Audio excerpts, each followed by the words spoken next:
Iran imefanikiwa kurejesha au kufungua tena njia nyingi za kuingia katika vituo vyake vya siri vya makombora vilivyokuwa vimeharibiwa na mashambulizi ya pamoja ya Marekani na Israel wakati wa vita vya hivi karibuni, huku ripoti mpya ya CNN ikionya kuwa taifa hilo sasa linaweza kurejea kwa kasi katika uwezo wake wa kurusha makombora ya masafa marefu dhidi ya Israel na mataifa mengine ya Mashariki ya Kati. Kwa mujibu wa ripoti hiyo, picha za satellite zilizochambuliwa zinaonyesha kuwa Iran tayari imeokoa na kufungua upya takribani njia 50 kati ya 69 za kuingia katika handaki na maghala ya chini ardhi yaliyopo katika vituo 18 vya makombora vilivyoshambuliwa na Marekani pamoja na Israel wakati wa mzozo huo wa kijeshi.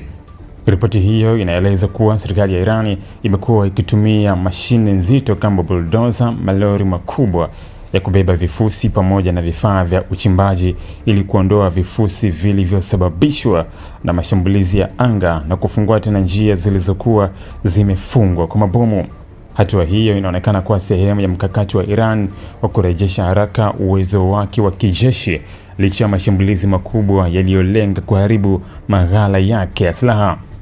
Wachambuzi wa masuala ya usalama waliozungumza na CNN wanasema hali hiyo imeweka wazi mapungufu ya kampeni ya mashambulizi ya Marekani na Israel dhidi ya Iran.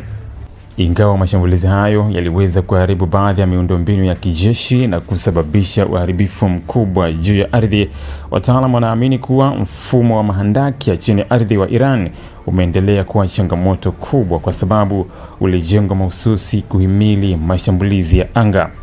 Mtafiti mshirika wa taasisi ya James Martin Samley alisema kuwa Iran bado ina uwezo wa kuendelea kurusha makombora kwa muda mrefu endapo inaendelea kuwa na vifaa vya kurushia pamoja na wafanyakazi wa kuiendesha. Kwa mujibu wake, hata kama uzalishaji mpya wa makombora utasimama kwa muda kutokana na mashambulizi, Iran bado ina akiba kubwa ya makombora ambayo yanaweza kutumika.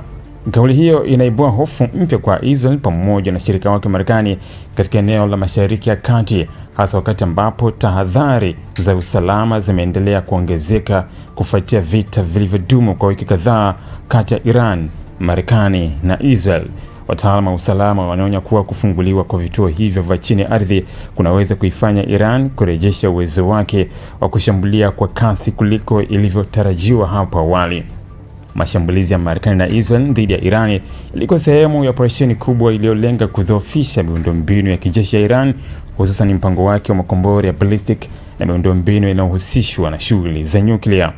Washington na Tel Aviv zilisisitiza kuwa hatua hizo zilikuwa muhimu kuzuia kile walichokiita tishio la muda mrefu kutoka Tehran. Hata hivyo, ripoti mbalimbali za wachambuzi wa kimataifa zimeanza kuibua maswali kuhusu mafanikio halisi ya operesheni hiyo. Wakosoaji wa kampeni hiyo wanasema malengo muhimu yaliyotangazwa hadharani hayakufikiwa kikamilifu, ikiwa ni pamoja na kuzuia Iran kupata silaha za nyuklia, kuvunja kabisa mpango wake wa makombora na kusababisha shinikizo la ndani ambalo lingeweza kuchochea wananchi wa Iran kuipinga serikali ya Kiislamu iliyopo madarakani. Aidha, hali hiyo imekuwa nguzo muhimu tangu kusitishwa kwa mapigano kulikotangazwa na Donald Trump, hatua iliyokuja baada ya kipindi cha mvutano mkali wa kijeshi katika Ghuba ya Uajemi na maeneo mengine ya Mashariki ya Kati. Ingawa usitishaji wa mapigano ulitarajiwa kupunguza hatari ya vita kubwa zaidi katika ukanda huo, maendeleo mapya kuhusu vituo vya makombora vya Iran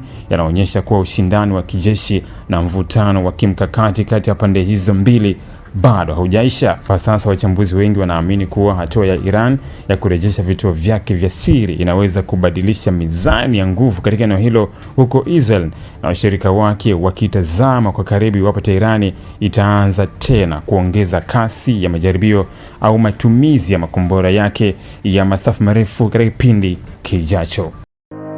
Ili kuwa mwanafamilia bora wa Global TV, usisahau kusubscribe, like, kushare na kucomment. Baada ya kusubscribe, bonyeza alama ya kengele ili kupata taarifa kwa kila video inayopanda Global TV Online.